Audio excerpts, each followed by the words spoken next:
जुर्म की हर कहानी के पीछे कोई ना कोई वजह जरूर होती है और जब भी कोई जुर्म होता है तो तजर्बाकार पुलिस अफसर उसकी वजह भी साथ साथ मालूम कर लेता है। ऐसी ही एक वारदात जिसे हम कत्ल की लर्ज़ाखेज वारदात कह सकते हैं हुई। पुलिस अफसर ने किस तरह उसको तफ्तीश की, तहकीक की और मुलजिम को गिरफ्तार किया। हम इस वक्त एसएचओ पाक कॉलोनी मुख्तार पहाड़ के पास मौजूद हैं, जिन्होंने कत्ल के मुलजिम को गिरफ्तार किस तरह किया, आइए उनकी अपनी ज़बानी सुनते हैं। औज़ुबिल्लाहिमिनश्शैतानिर्रजीम, बिस्मिल्लाहिर्रहमानिर्रहीम। मेरा नाम मुख्तार अहमद है और मैं इस वक्त एसएचओ पाक कॉलोनी हूँ। ये एक मर्डर हुआ हमें नदी के साथ, पुराना गोली मार रेक्स लाइन के बैक साइड पे एक नदी है। मैं एक मीटिंग के लिए निकला। जैसे यहाँ से निकला तो लियारी एक्सप्रेसवे पे ऊपर चढ़ा तो मुझे किसी ने इतला दी कि नदी में एक हीरोइनची की लाश पड़ी है।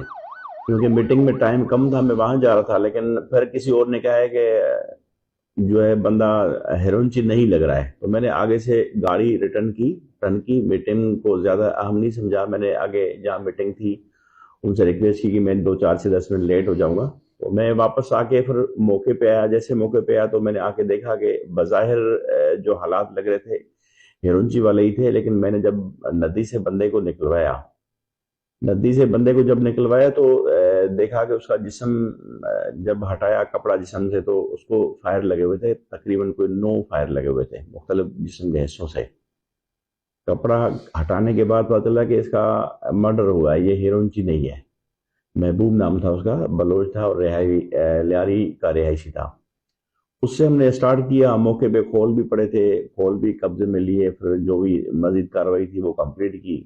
उसके वर्षा से रिक्वेस्ट की कि आके एफआईआर कराएं, लेकिन उन्होंने एफआईआर कराने से मना की कि हम एफआईआर नहीं कराएंगे। क्योंकि मैं मर्डर हुआ था उसी पे इन्वेस्टिगेशन कर रहा था, हालात वाक़यात सारे इंफॉर्मेशन सब इकट्ठी कर रहा था टेक्निकल साइड से। और वैसे भी 3 दिन के अंदर मुझे मालूम हो गया कि इसका मर्डर हुआ और किस तरह हुआ है।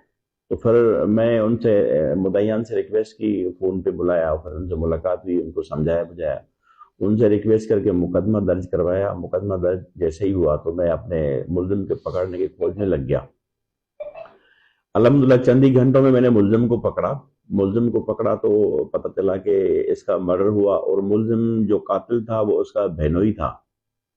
जो मरने वाला था उसकी बहन थी, सकी बहन नहीं थी, सौतेली बहन थी, उसका शोहर था। इनका आपस का तनाज़ा था जायदाद पे, और जायदाद एक प्लाट था उनके रिहाइश के सामने। ये जो रेक्सर लाइन है इस पे उनका प्लाट था, उसके बैक साइड पे उसी पे तनाज़ा। उसने पहले उसको बेचा, फिर उसके घर वालों ने एतराज़ किया कि ये हम नहीं बेचने देंगे। तो उस पे उसने सोचा कि मैं इसको ख़त्म ही कर दूं ताकि मुझे प्लाट भी न देना पड़े और मेरा काम भी सारा हो जाए, ऐसे रोज़ रोज़ की चिकचिक भी नहीं होगी। तो उसी बिहाफ पे उसने उसको कत्ल कराया। इसमें जो मरने वाला था इसका नाम महबूब था और लियारी का रिहायशी था। अपनी बकरियां खरीद फरोख्त करता था और माजी में वो कहीं फुटबॉलर भी था। और जिसने मारा है इसका अनवर नाम था, अनवर पन्नी इसको कहते थे। माजी में मंशात फरोश था ये, और मंशात केस पे मुकदमात भी दर्ज थे। ये रेक्सर लाइन में मंशात बेचा करता था। अभी मंशात के केस में बंद हो गई, जेल गया था, जेल से ताज़ा ही वापस आया था अभी, और फिर गिरफ्तार हो गया। और अपना मुलजिम इन्वेस्टिगेशन में मुकम्मल तफ्तीश हुई और अब जो है ज़ेर समाअत अदालत इन्वेस्टिगेशन जारी है। अभी इन्वेस्टिगेशन जो कि यहाँ से ट्रांसफ़र होकर शेरशाह चली गई, शेरशाह में इन्वेस्टिगेशन अफसर SIO शेरशाह उसको इन्वेस्टिगेट कर रहा है। बाकी इंशाल्लाह सारे हालात वाक़यात सामने आ गए थे और मुलजिम 110% कैफ़े किरदार तक पहुँच जाएगा इंशाल्लाह ताला।